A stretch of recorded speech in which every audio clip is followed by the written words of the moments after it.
It's not I'll grind out this next 6 weeks of getting some coaching off a bloke and then I'm going to cut sick and, go back to my old habits. That's definitely not happening. I'm on the road to being, better and better.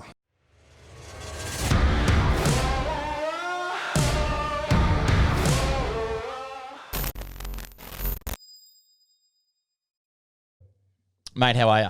Good, thanks. How are you? You're not too bad. What's been going on? Mate, it's all been going on. We've just landed a massive new project at work and it is about to go down. It's very exciting. It is exciting, but it's bloody daunting because, when you take on bigger jobs, there's a lot more stress that comes with it. I'm not sure that we've got the systems and processes in place to be able to manage it. And my concern is that it's going to take a toll on the boss, to be honest. Oh, mate, don't worry about that. Has your boss heard about Simpro? No, what's Simpro? Well, let me tell you, it's not a one-trick pony, mate. It helps you across all systems of your business. Covers service, maintenance, and project management. And trust me, it's going to help you guys get that job done. Sweet. Mate, if we can get it done Mickey Mouse, I'll be happy. Mate, tell your boss to check out www.simprogroup.com. Get your stuff sorted. I'm keen as. Let's do it. After a lot of hard work, we're happy to announce that the TX support service is now open. TX is a new service and we're in the process of building capability. At this stage, we have a trained mental health professional online between the hours of 9:30am and 5pm Monday to Friday. If you or anyone you know would like to access a mental health professional, call or text 04888 469 88. For more information, visit www.tx.org.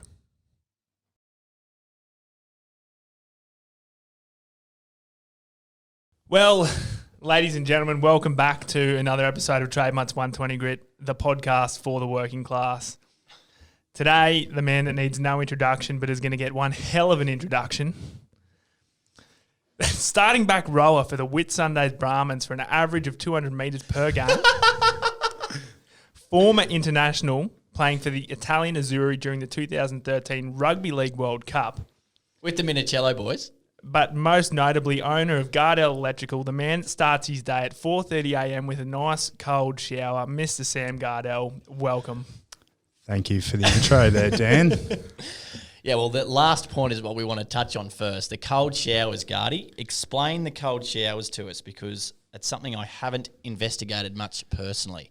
Yeah, look, I'm not going to sit here and pretend I've been doing it my whole life. It's something I've started doing the last 2 weeks, so... a few guys that I follow their podcasts, they all do it. They're pretty inspiring guys, so I thought if they're doing it, I'm going to do it. So for me, it's not so much about trying to do anything special. It's just about beating your mind, because when you get up out of bed, the last thing you want to do is get in a cold shower. So if you can overcome that and put yourself in a cold shower when you just jumped out of a nice warm bed, then you can push your brain to do other important things. How long are you having a shower for? Like, is it? He's not brushing his teeth. Yeah, are you soaping up in there rigorously, or? I'm not lathering soap. No, I put a timer on my watch for a minute, so that's solid. The inspiring guys whose podcast you follow, that's obviously not us, is it? Yeah, it's not the 120 Grit, unfortunately. That's rough. But yeah, I could give those guys a little shout out.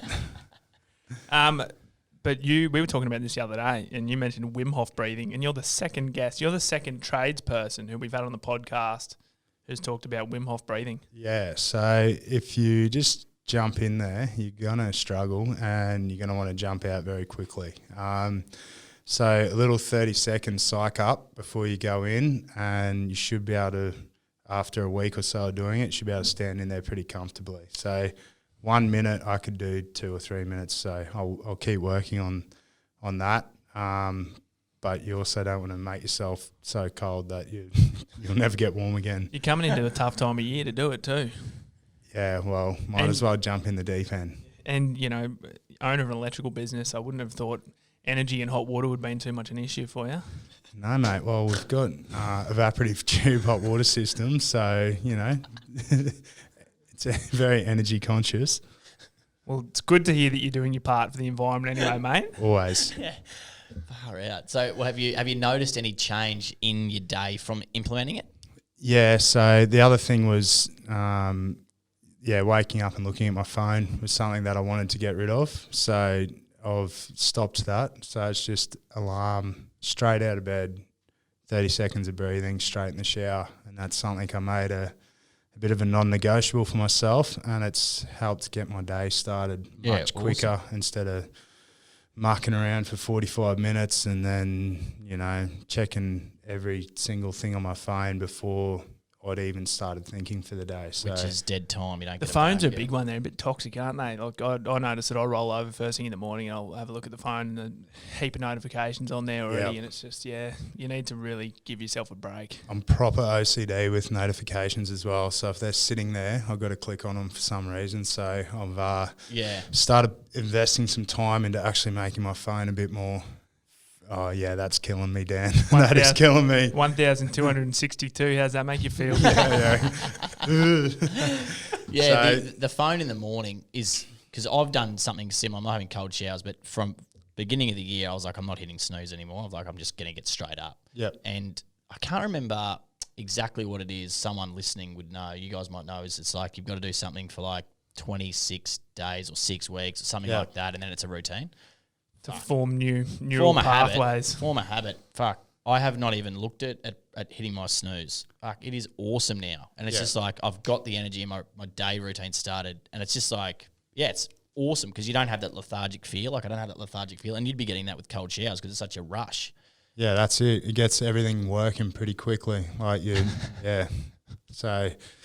And then from there, I've been reading in the morning, which is something I've never really been keen on. I always used to read before bed, but I'd find that I'd just fall asleep within 2 pages. And not remember anything you read? Yeah. And it was just pointless. I could literally open the book and look back 2 pages the next night and I wouldn't even remember reading those 2 pages. So I'm exactly the same. It's a good way to put yourself to sleep, but not depending on what you're reading. You're not going to remember it, are you? I certainly don't. I've been reading it. I was about to say, mate, segue, you've been reading yourself every morning. It's really bloody good. Like I find that I've read books before. I can read. Yeah. Right. Just putting that on record, I can read. If it's a book that I've liked or it's by a person who I respect or something, I can find I can smash like a Shane Warne autobiography. 100%. It's about the only book I've ever read. Yeah, and that's why you're such a fan of toasted cheese sandwiches too, eh? Yeah. Not anymore. Yeah, but no, I've been really enjoying it. I've got a reason. I feel like I've got a reason to read at the moment. I really want to know more about, especially the space we're in, and it's just become like a bit of a natural sort of a thirst that I want to do, and it's a really nice way to start the morning. Highly recommend. What book are you reading?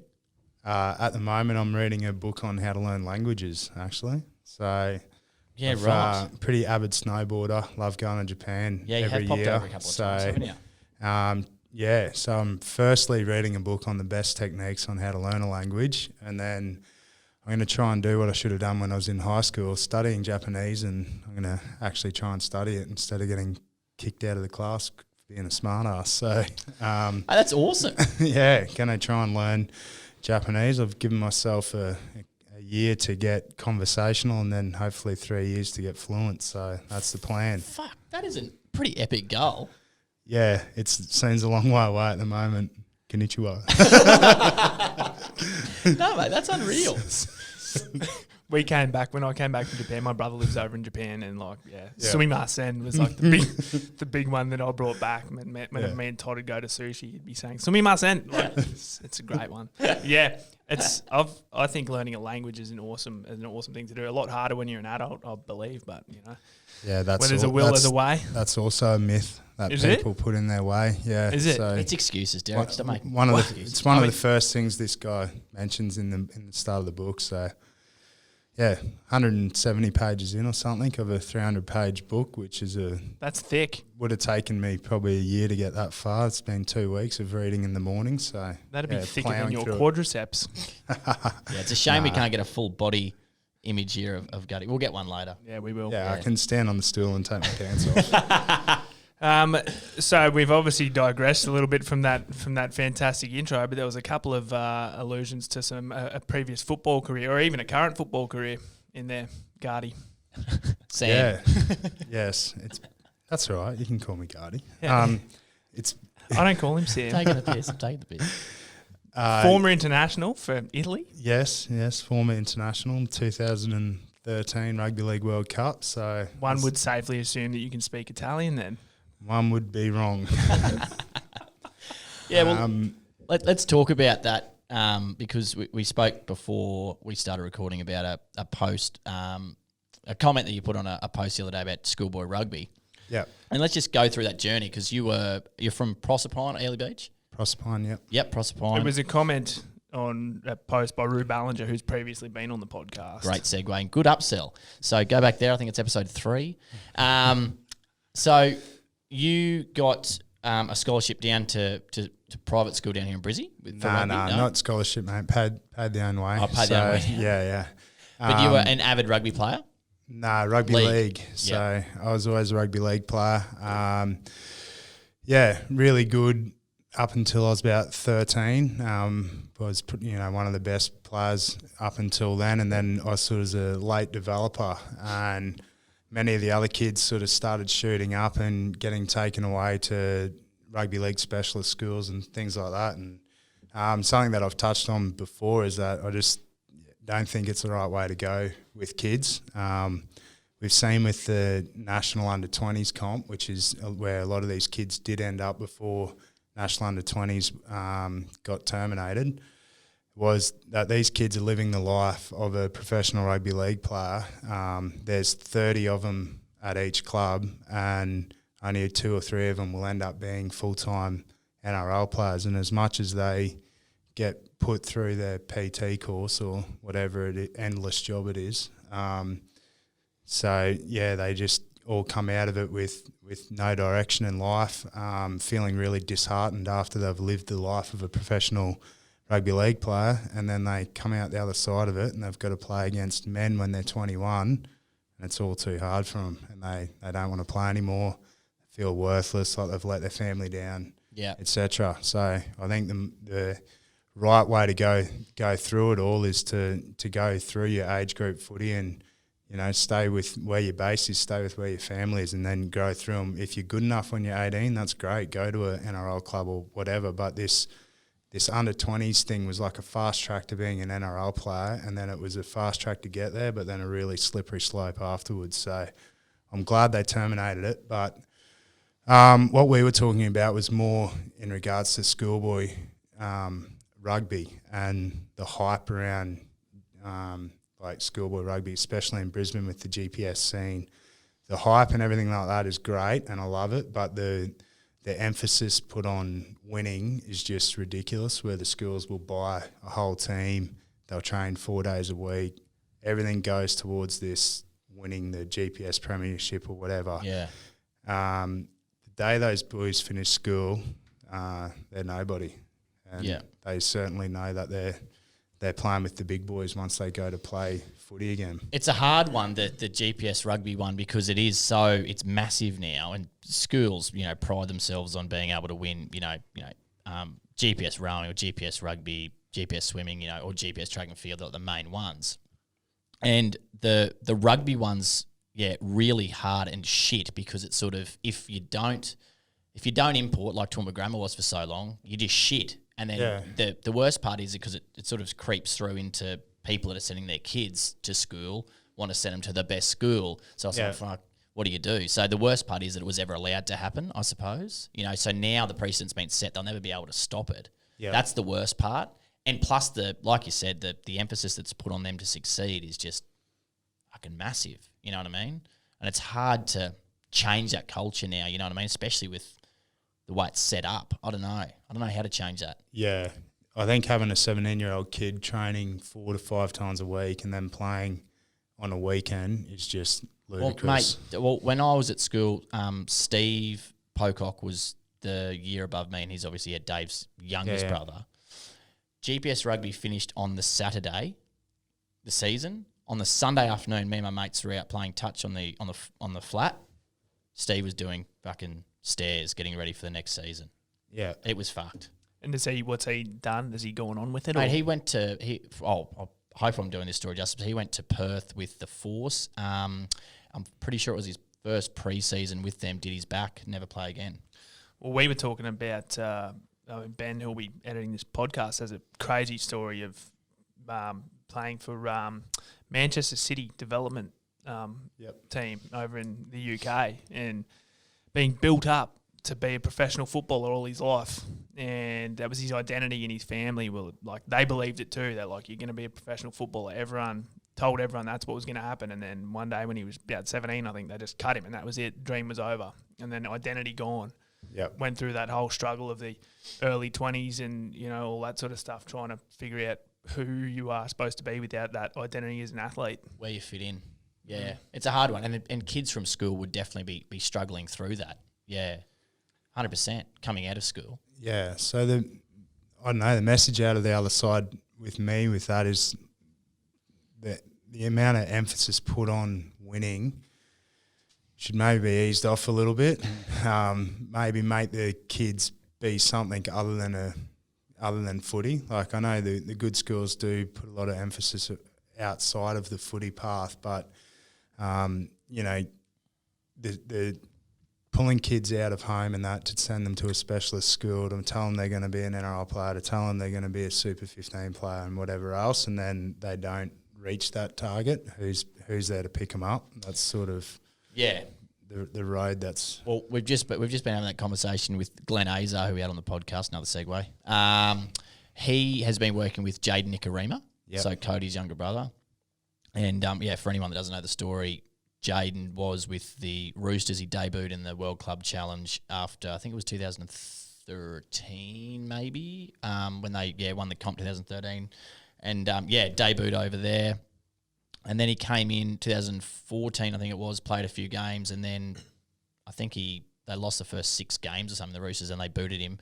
And then, he just got mixed up, wrong crowd, same thing, was getting paid 30 or 40 grand a month into his account. He was in Sydney away from home and got tested positive twice for drugs, and that was it. He was cut, completely gone. And he's just been through a major ordeal trying to get his purpose and life back on track, and that's what Glenn's been doing with him. But it's amazing the fall of grace that kids can have.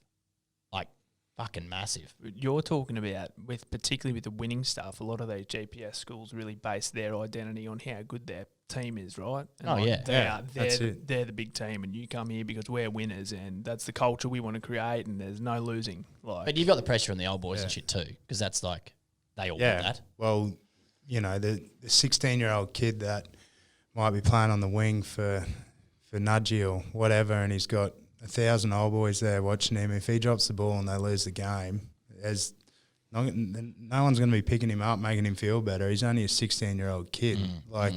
You know, if you do that in Super Rugby, then you're getting paid to do it. You got to deal with your own sort of problems there. But when you're a kid running around in schoolboy footy, the amount of pressure they're under is just incredible. The whole way through the system. But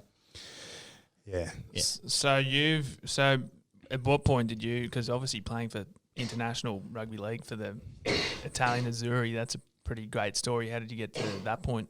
Yeah, look, my footy career was a bit of a slow burn. I stuck with it and got better and better as I got older. Trained, fairly hard outside of school.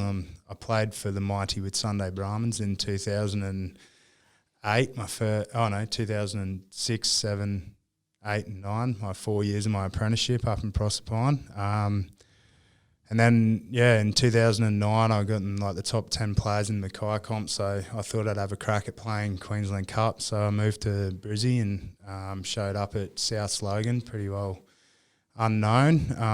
And at South Logan then, we used to get 10 players back from Canberra every week as we were affiliated with Canberra, and after about 10 rounds or so, I ended up getting a start in the Queensland Cup team. So there was only 7 people that weren't full-timers that got selected, and I'd just come from a country league, so I was pretty proud of that moment. Ended up playing in a finals series in Queensland Cup in my first year. And then, Canberra got sort of taken away from the affiliate program the next year, and we got absolutely trounced for a year, and then they came back the next year and we sort of came good. And 2012 and 13 was probably when I started to hit my straps and started getting approached a little bit about going and doing a pre-season with a couple of clubs, but by that point, I'd started my own business and I was already a tradesman electrician. So going back to the sort of coin on offer to go do 4 months of pre-season with no guaranteed contract was something that I sort of turned away from a bit. Often the little voice tells me I should have done it, but I probably didn't believe I was good enough, to be honest. That's probably why I didn't do it. I wasn't prepared to go do the 4 or 5 months of training to not get a gig. Who are the clubs? It's actually Manly. So Desi. Yeah, if it had been the Penrith Panthers, it would have been there in a heartbeat. Yeah, that would have been a weird. Yeah, were you like, oh shit? Like, yeah, if it was the Panthers, would you have gone? Oh, probably. You can't. No. Torture. Because this is an interesting thing because there would be so many rugby league players out there that barrack for a side their entire life, and they're good enough, they get a pick, and then Titans fucking sign you. You're like, fuck. You know what I mean? Gotta go play for these blokes now. Yeah. No, like if it was Penrith, do you reckon you would have done it? Nah, probably not. Still not? No. I was going good with business and so It's good that you can own that decision, be comfortable with that because, you know. Yeah, look, you could. No regrets, mate. Regrets, shut up. Yeah. So anyway, and then 2013 landed me at the Rugby League World Cup, which was an amazing time. Where'd they pluck you from? No, so the Italian World Cup team is basically all Australian Italians. So there was 9 NRL players and like 4 Super League players, and then not a lot of room for other guys after that. So there's only about 5 of us that weren't fully professional that played in the 17. So from there in 2013 I played in the first game at the Rugby League World Cup after the opening ceremony. So Australia played England and then Italy played against Wales. It was like 50,000 people at Millennium Stadium in Cardiff. So it was a bit different to running out at Davies Park on a Sunday afternoon with 100 people there, and that's for sure. Had fire cannons going off in your face, and the crowd was deafening. So that was I'd shaken myself to shit before I even got on the field. So I was running at about 10% battery by the time I got on the field. Didn't last too long. That's the speed of the game was just incredible. But we got the win, and unfortunately Cade Snowden was also in the squad, and he came back from suspension the next week. So I didn't get picked again for the next 2 games. Kicked stones massively and sulked like a baby for the next few days, and it wasn't till about a month ago I actually looked back on it a bit. I was talking to someone about it, and I've always been a bit dirty. I didn't play the next 2 games of the World Cup, and then now look back at it and think, well, fuck, you were like number one, you were in the top 17 of the Italian Rugby League side at one point. Like, that's something to be pretty proud of. Bloody instead of going, you got dropped. I didn't really get dropped. I got replaced by someone who'd played for Australia before. So, yeah. Mate, it's solid effort. Have you still got the kit? Do you still get around with the training kit at home? Or what? He wears it. He puts it on after the cold chair in the morning. So there's a jersey I have. I played against England in a trial game. So I played against the Burgess boys and against James Graham and Rob Burrow. And fuck, what's it like tackling James Graham? Yeah, it was good. There's a good photo actually of me having to carry into him. You want to be asking James Graham what it's like to tackle Sam Gardel? Yeah, mate. It was horrific conditions. It was 50 mil of water all over the field. It was wet as so.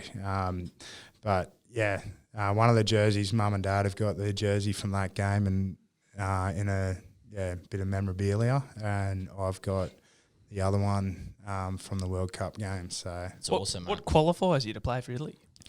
Grandparents, isn't my it? dad's name is Luciano Gianni Gardel, so does that answer it? Well, what about Cade Snowden? Yeah, it's probably from his mum's side, mate. Fair enough. That's awesome. So, no, you've got to have a grandparent born in Italy to qualify. Cool. So both my grandparents are born in Italy. So were you juggling an electrical business in and around this yes, period? I was. Right. Not sure how, but... Well, how? How did you? So when that was all going on, I had a business. I was contracting through a company called Utility Asset Management, and we were working for Energex on the overhead network, replacing power lines. Everything pretty well ran itself. Everything was delivered on like a tough book sort of laptop setup, so all the jobs came through there.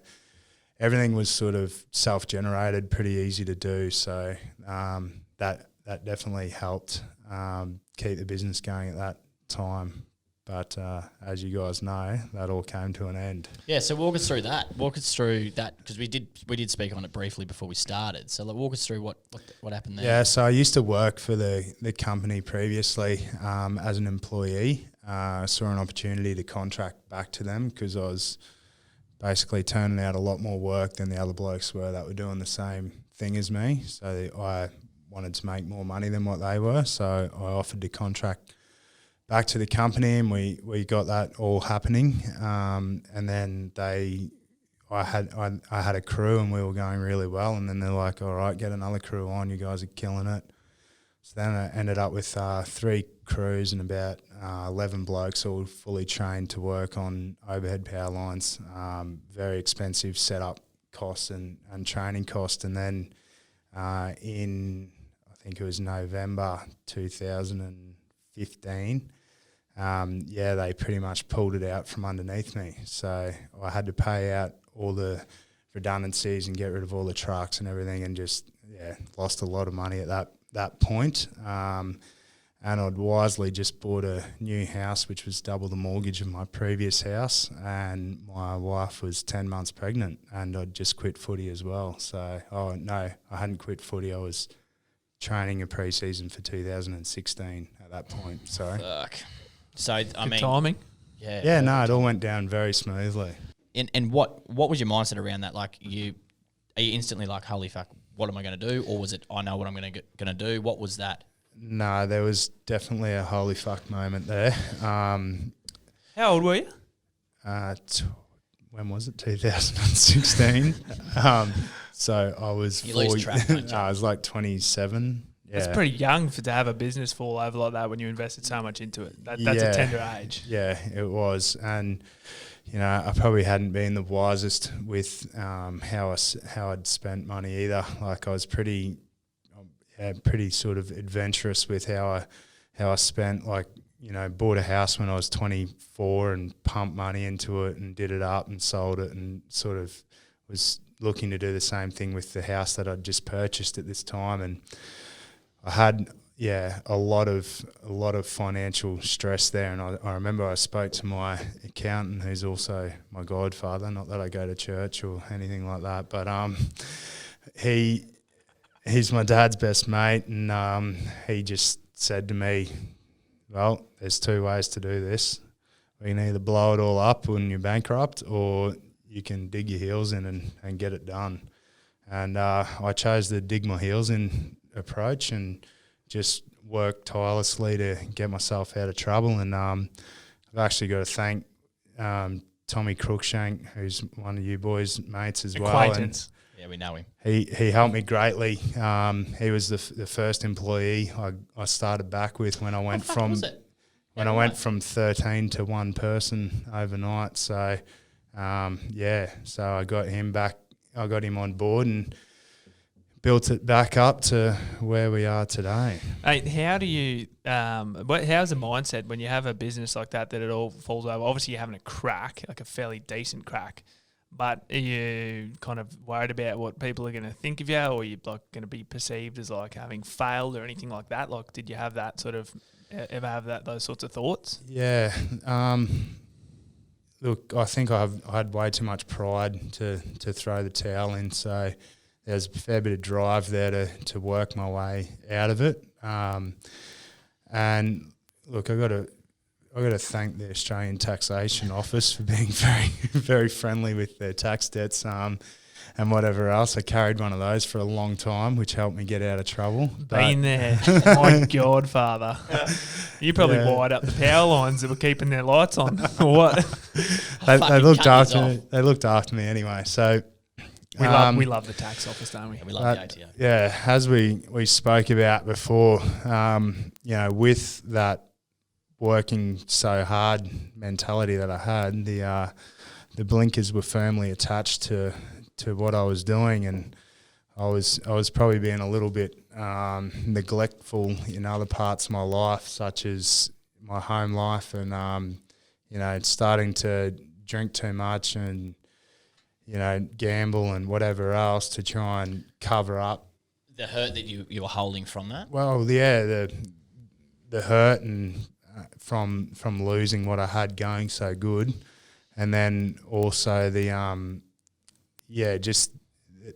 having everything on my shoulders constantly was a tough battle. I think with the new house I'd bought and the amount of debt that I'd carried from the business going from 13 people down to one, I was something like $12,000 in the hole before I even got out of bed a month, and that was with one employee, which was myself. Oh, and I had Jack, who was a first-year apprentice about 3 weeks in. So I bet you weren't having cold showers then, or what?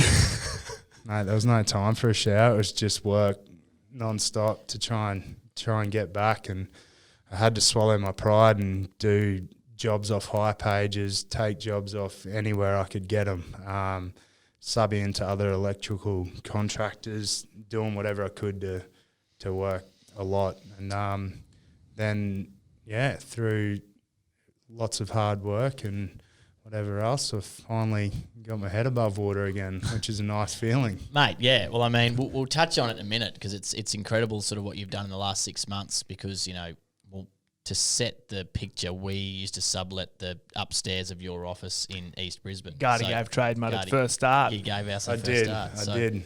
We've been able to, see sort of from an outside view, sort of see what has been going on with your business. And I mean, coming back to when you felt like everything was on your shoulders and you were starting to drink and gamble and stuff like that, like how much was that affecting like your business and your relationship and stuff like that with your wife? Like, was that a getting to a point where you made a change, or was like she came and said, look, fuck, shit's getting out of hand here, or what was that discussion? Like I knew I needed to make a change. I've always been responsible in the way that I wouldn't like get blind and not show up to work or something like that. Like work was always first sort of thing, but then the amount of emphasis I put on work, I'd then blow out on a weekend, and that would be when I'd be neglecting my home life when I could have been a bit better. I just came to a bit of a realisation that if I wanted the business to be better, then I had to make it better myself. And I was trying to employ people to do it, and when you employ people to do it, they'll only get you so far. So at the start of this year, I made the decision to step back into the office because I'd previously just been on the tools and putting my head in the sand a bit about what was actually happening in the business. And now I've been back in the office and back sort of looking over the whole business from an owner's point of view. Made some really good headway. But then the noise started coming back about dealing with customers and things like that. And I saw in late January, I saw a post from a bloke, Lockie Stewart, which said, do you want to be the man you've wanted to be, or something along those lines? And I don't know, it probably got me on a hungover Sunday afternoon, and I was like, yeah, I'm sick of this shit. I'm going to change. Yeah, it's awesome. And then you and was that your first step in getting help sort of outside of like, your sort of little circle that you had with your godfather and your parents and stuff like that? Was the first time you'd reached out for help? Well, the previous time I reached out for a business consultant, he scammed me. So I won't say scammed. Sorry, he got burned. He burnt me. He wasn't very good at doing what he said he was going to do. Anyway, so been there. Yeah, that's a tough one because where the hell do people go out and look for support, business support? Because you've reached out to someone thinking that was the right avenue to go down, and evidently. How did you come across that first one? LinkedIn. Interesting. Yeah, right. Yeah. So people, be mindful that there is plenty of scamming coaches out there. Also, when you're looking for someone in your particular industry, it's not just a one-size-fits-all kind of thing. You know, you really need people who actually understand your industry and not just business itself, I think, or what? I'll go against you a bit there, Dan. You don't need someone that knows your industry. You need someone who knows you. You're the only person who can make your business better. I'm happy to cop that. Get that someone in comes right in too. telling you how to run your own business, you're not going to do it. So they need to sit behind you and just steer you a little bit and get you in the right direction, which is I also see someone which helps me with that at the moment. And yeah, since I've seen Max, things are going great with the business. Well, you make a good point. I don't think anyone can tell you how to run your business, can they? It's all just about, understanding the individual, understanding your personal goals, what you're trying to achieve, and trying to put the best, support and foundation around you to help you get there. So good call, Gardy. Yeah, that's right. Well, how much have you realised that you and how you're going personally affects everything else? You know what I mean? Have you, you've obviously come to the realisation that you and how you're tracking floods through, you know what I mean? Yeah, look, it makes a massive difference.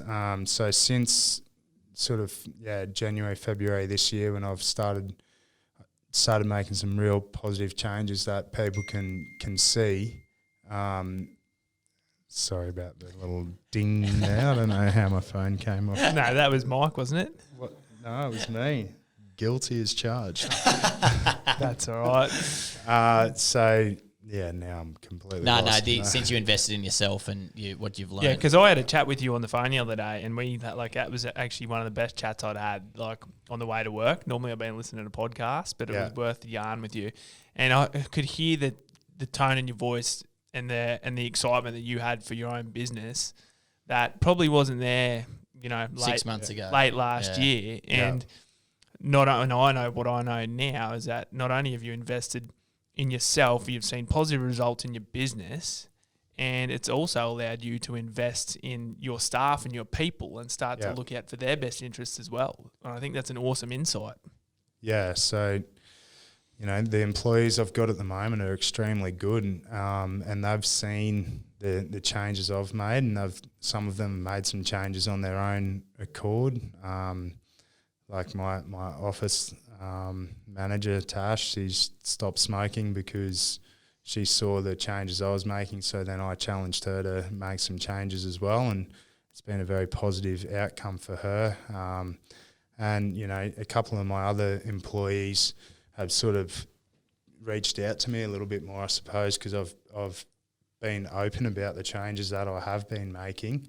Not drinking anywhere near as much as I was, training, getting up early, having my showers, doing all that sort of stuff, and it's contagious. People have seen the change in my attitude and how I'm carrying myself, that they want to come along, and the workplace is a much better place for it. Everyone's happier and it's going well. And do you think it's a bit of a snowball effect? Like once you start to see a couple of results here or there, you just get a little bit of extra oomph in your step?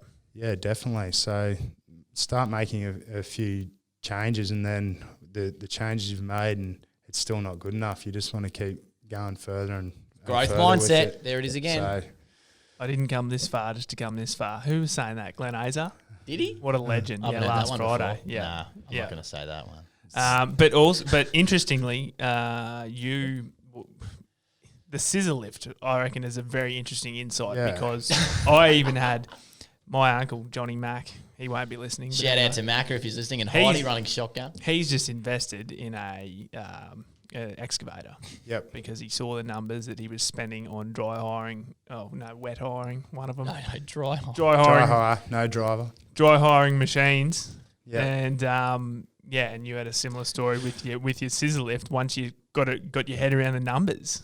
Yeah, but that all comes back to me creating space for myself. And I did that by going to bed earlier, waking up earlier, not being foggy, delegating properly to the guys, so then I could actually have a minute to sit down and do some reporting and stuff. And geez, I wanted to slap myself when I realised I'd spent like 45 $5,000 in the last 12 months on scissor lifts, and I bought a brand new one for 80. So I'm now using it. I've had it for 8 weeks, and we've used it every week I've had it.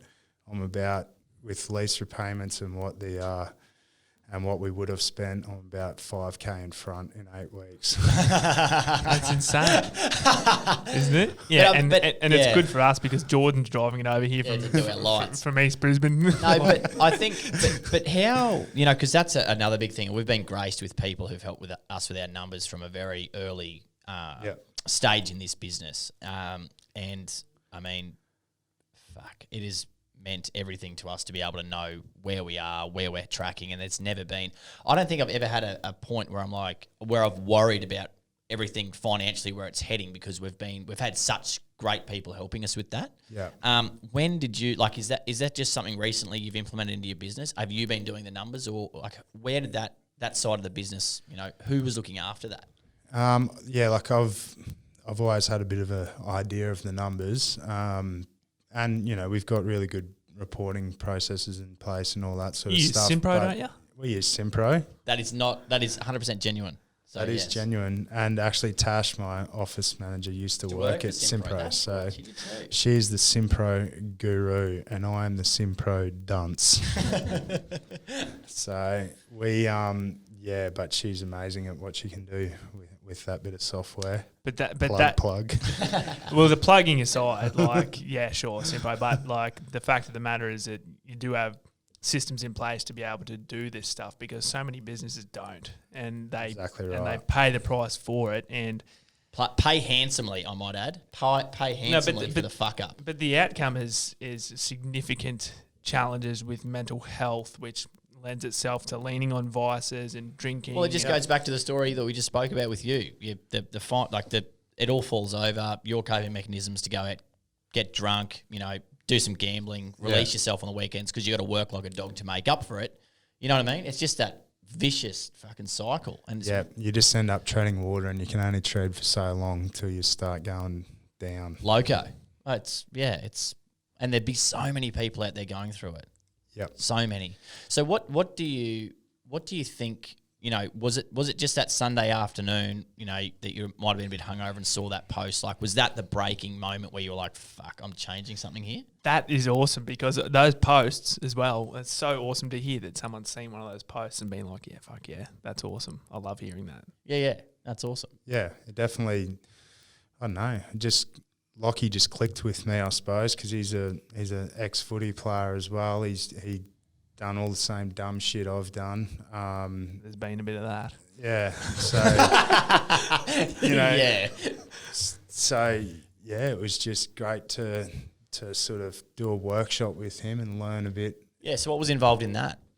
There was basically 20 blokes did a 2-day workshop with Lockie as the facilitator from the Man That Can project. And mate, the reward that I'm still getting from that is incredible, because everyone in there is at different levels of what they need help with and whatever else. And my issue was, shoving things away because I didn't want to deal with them. So I hate dealing with customer complaints. I hate dealing with these things. So, instead of dealing with it, I'd just finish at 4 o'clock or whatever and go have a few beers and forget about it and start again the next day. And then on the weekend, I'd try to do a complete brain erase. So, where was I going with that? What you learnt with Lockie and...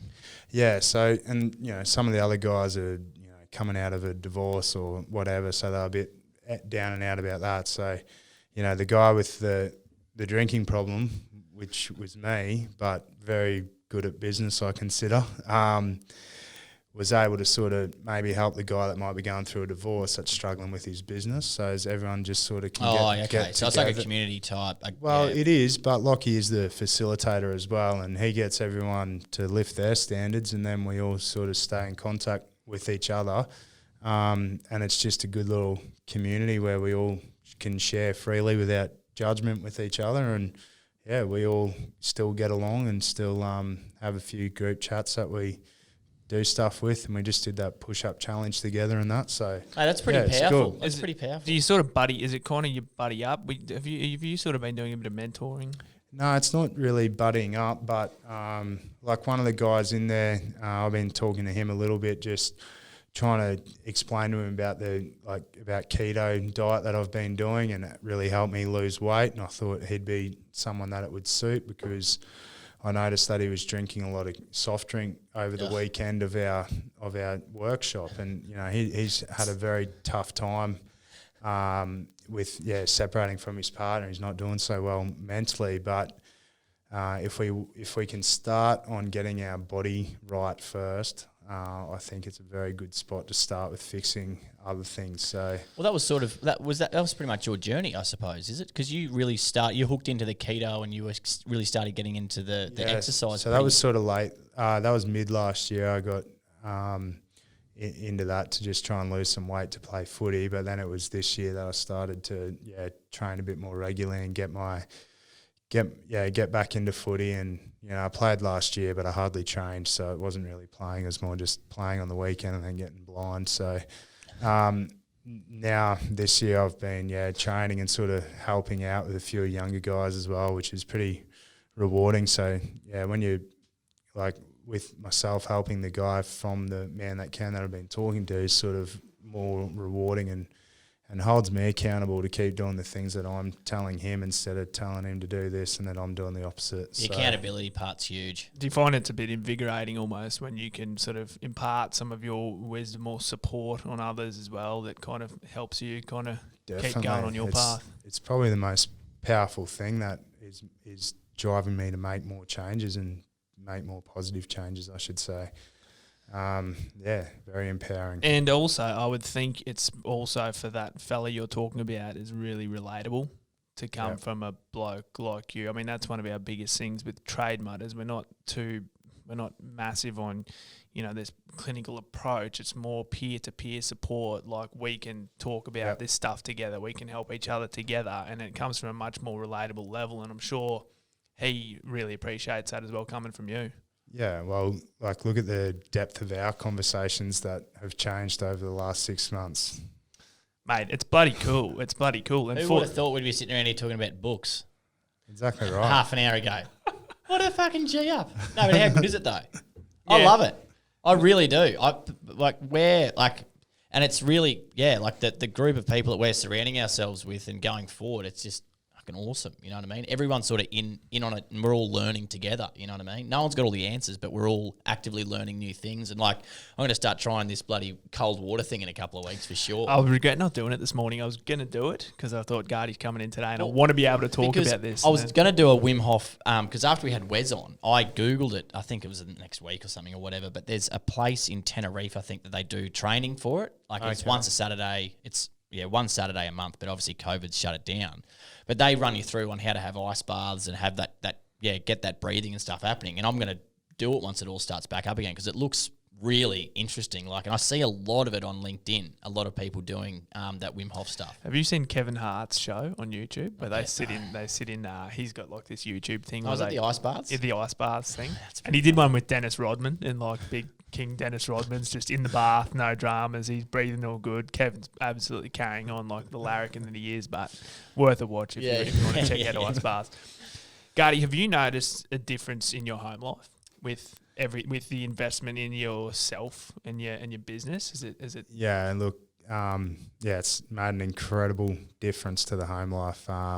We've been doing a lot of work on our house at the moment as well, so spending a lot more time with my wife and daughter. Definitely can see how much more receptive my daughter is to my presence now than what she was before. Still always, run up and be mad with me and that, but now can definitely see a change in how she sees me. And then with my wife, she's started making some changes of her own. So, we were both getting a bit lazy from time to time with not looking after our really nice house. We'd often make it look like a bomb site and then fix it up, and then bomb site and then fix it up. And we've been both working pretty hard together to keep it in a good way all the time, which was one of our goals, which is not always easy with a 4.5-year-old ranger. So Shout out to Mads listening to this in 10 years. So, I don't think she'll be listening to it. Of course she will. yeah. Course So yeah, it's been it's been amazing on the home front as well. So That's awesome. That's That blokes, make a fucking change. That must be. Yeah. But it must be really rewarding for you personally. Like, are you really starting to feel like, fuck, this is great and I want to be even better? Like, is that something that, is that where you're at? Yeah, that's definitely where I'm at. It's not I'll grind out this next 6 weeks of getting some coaching off a bloke and then I'm going to cut sick and, go back to my old habits. That's definitely not happening. I'm on the road to being, better and better. Mate, that's so awesome. But That's so refreshing. It It's is. fucking awesome. But But it's- as Wes says, like what you're doing, like at the moment, is just you're gaining tools in a toolbox, like many tools that you can draw on at any point in your life. And Yep. as life happens and things may change in the future, regardless of what does happen, you've obtained these tools and resources to be able to call on when the time comes. You Yeah. know, One of my major issues that most people don't even think about was communication. So, I'd be sick of talking to people, my employees all day who are asking me the same questions and I'd take that home with me. But then if you look at the root cause of all that, was me because I wasn't giving them the right information to begin with. And that was what was tearing me apart, really, because then I'd go home and I wouldn't want to talk to Samantha. So then I wouldn't listen to her stories because I've been listening to the shit from the guys all day. And then she wouldn't talk to me, so then I just wouldn't talk to anyone. So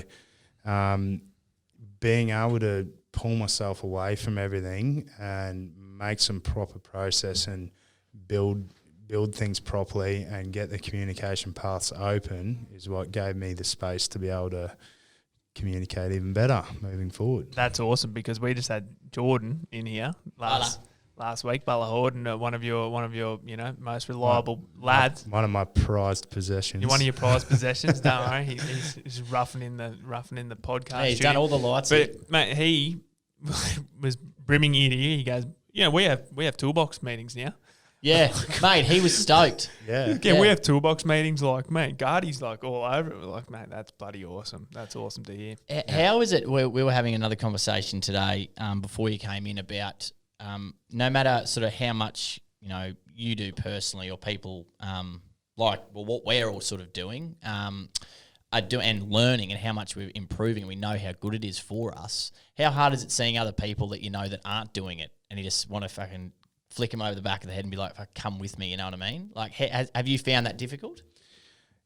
Yeah, you kind of want to, scream it from the rooftops and tell everyone to come along with you, but it's not really going to work that way. So, if you try and help everyone, you'll help no one. So I've been trying to put my focus on sort of if I identify someone that I think needs a bit of a kick along or a bit of help, that I am putting the time into them and not, going Facebook Live telling people to lift their shit up or whatever, because that's not really going to be the way I'm going to be able to help people. So the way that I can help people is facilitating some change within my workplace. And if I know someone could be operating at 20% better by getting them up to that and paying for them maybe to see someone or whatever, then that's something I'm going to continue to do because if I can get all my employees running at 95 to 100%, then we're going to be pretty powerful. Yeah, well, that was an interesting thing we had from Wes Vasili on his podcast. He talked about a business owner, their employees only ever be sort of 80% of their 100. So have you noticed an uplift in everyone else's productivity since you've really taken it by the horns in the last sort of 6 months? Yeah, well, with the lifting my communication lifted my standards, and then that made them have to lift their standard of communication as well. So their notes on their jobs and things like that, we used to bark at them about doing it previously and then it never happened, and we started implementing toolbox meetings and started, doing all the things that a business really should be doing and holding their employees accountable for it. It's pretty simple stuff, but when you get busy, it's easy just to keep skirting past it. And then, Natasha is extremely process driven. I'm a bit of a loose animal and don't really like. Fuck. Well, yeah. Look, welcome to the club. Yeah. I feel like me and Dan are on the same wavelength. Yeah, you and Dan are buddies. So 100%. we've just decided that it's best that I just stick to talking to people, gathering a bit of information, and then everyone else sort of does their bit to make sure that the puzzle comes together. But it's a match made in heaven, isn't it, Gardy, eh? There's not one You without need the other. You need the yin and you need the yang. Yeah, 100%. So Yeah, mate, that's good. Are you guys... so you've got the guys, have you got the guys into the SimPro app? I want to know. Are they in it on their phones? No, we don't use the field service of SimPro. Right. Tash is a bit protective of her SimPro. So she's the head honcho and that's it. Yeah, she's the bit of a dictator and she drives it from afar. Yeah, but that's good because she obviously doesn't want anyone coming in and stuffing up any of the settings and the numbers. So we've got some integration with another app called T-Sheets, which syncs with SimPro. So that's does the boys' timesheets and pay slips and everything like that. So lovely. I'm just trying to think what else I was going to ask you before we shut it down. Did I take you off track? Yeah, I had something else, but it's gone. Gone. What's going on with the Brahmins well, obviously there's nothing happening with the Brahmins right now, is there? Were you going to be playing footy this season? I was going to be playing for the mighty Normanby Hounds, so just out of Graceville, you boys will have to come down for see a big Italian stallion. I don't see the calves. See the calves on fire. I don't think there'd be enough room at the stadium with your legs and us there. If you're coming down to watch, Dan, I'm going to shave them bad boys and oil them up for you. It's good. And I'll bring my pom-poms, mate. That'll be good. So I suppose the last thing, so the Man That Can, for people that are listening, so the Man That Can, is that just a website? Google? Yeah, Facebook, mate. The Man That Can project. Get on it, guys. The 3 podcasts that I've been listening to, my hot 3. Yep. Lockie Stewart from the Man That Can project. Max Latimer Logic. Max Latimer Logic. Latimer. Latimer. You're wearing headphones. Come on. And Matt Boyce from the Human Connection Project. Oh, yeah. We were just talking about him before. Yeah, cool. One more thing I want to talk about, which is really bloody cool, which didn't really quite get off the way it was supposed to this year, but the Captain's Challenge. Yeah. With the Brisbane Golf Club. You have Gardel Electrical has sponsored that for this year, for 2020. Obviously, it hasn't gone off the way it was supposed to with everything happening, but with the beneficiary of the entire event being This Is a Conversation Starter Foundation. That is correct, Daniel. So, it's great to get you guys on board as our charity partner at the Gardel Electrical Captain's Challenge. How much did we raise in the first one before COVID? Mams was out there. I think it was a couple of grand. Yeah. So, but we've got bigger plans than that. That's just a bit of loose change for what we're going to make. So we're going to really drive this thing now. Once the restrictions lift a bit more, we're going to be good to go. So, awesome. So myself, yourself, Boise, and Lockie. Yep. Right. I'll stay here and do the processes. Are they any good at golf? I know Boise can play. Oh, I think Lockie can get it around. So I might have to go to the range. Better fire up Vicky Park, mate. Get down there and get into it. Righto, mate. Well, really looking forward to it. We'll get a bit of social media and spin a few yarns. What's the date? It's 26th of June. 26th First of June. Gardel Electrical Captain's Challenge back since COVID-19. Put a big line through it. That's Gardel Electrical Captain's Challenge. Capital G. And this podcast will have for the working class will be out available prior to that date. Aired by then. And if anyone feels like getting around and supporting a couple of hackers or maybe 3 semi-good golfers and 1 hacker. I'm a hacker. Gardy, pull your head in. You own a golf cart, mate. Yeah. Yeah. And I live on a golf course doesn't mean I can play golf, but well, I hope you enjoyed this because it was great to get you in. I mean, how do you feel conveying your You lust. You spoke really well. I think It is but nerve-wracking, come across mate. It is really nerve-wracking. well. It is nerve wracking. I should have had a few skewies beforehand. I would have been a bit looser. But yeah, no, it's been good. You always feel like you could have said a whole lot more or made a whole lot more sense. But You made perfect sense. I think Anyway. to be honest, like you've got a hell of a story. Like you've really done a few bloody things, and mate, yeah, you've been a massive supporter of ours, which we really appreciate. We've got the whole crew wearing the High-Vis Venturas, the Dude. orange In the Venturas. orange, yeah. as I call them to you, I've got 12 soldiers out there selling your trademark shirts for you. So Mate, we're not selling shirts. We're selling a cultural shift in the way blokes perceive mental health. And that's right. They're out there doing that too. We had Jordan come in the office the other day and he's like, these fucking shirts. He's like, I just get sick of having conversations, mate. I get sick of telling people. I was like, come on, Jordan, you love it, mate. He's like, yeah, no, I do. Yeah, it's great. But he's like, I just wanted to buy a bottle of milk the other day and I kept getting bailed up. Well, that's what we want. You forget you're even wearing them sometimes now. In the first couple of days I wore the new shirts, I was like, yeah, I felt a bit weird about it, but now it's just rocking it. That's awesome. Well, do you know how you fix that? New batch of colours coming very Yeah. soon. That'll spank them back up again. Spank them back up? Mate, let's just call Let's it there. wrap it. Yeah. Thanks, Gardy. Cheers, You're a Gardy. champion, mate. Cheers, guys.